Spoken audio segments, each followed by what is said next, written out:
Hello friends, in this video I will show you how to fix and resolve Windows update error 0x8024A003. So if you are facing this error, you can try this method to resolve this problem. Very simple method guys, just you have to open command prompt. So type here cmd in the search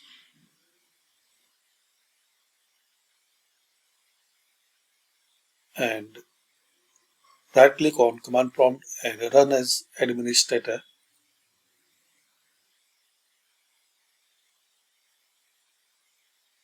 Guys, if it will ask permission, so click on yes.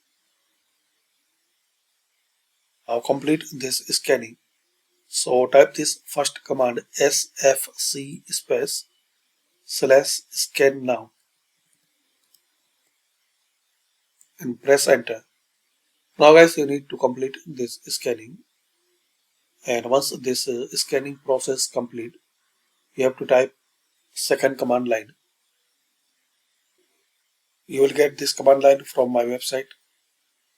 So copy and paste this command line PISM space / online space / cleanup - image space / restore health and complete this scanning. And once this complete, in the last just you have to restart and reboot your system. Hopefully guys, using this method you can fix and resolve Windows update error. Thanks for watching. Comment this method work for you.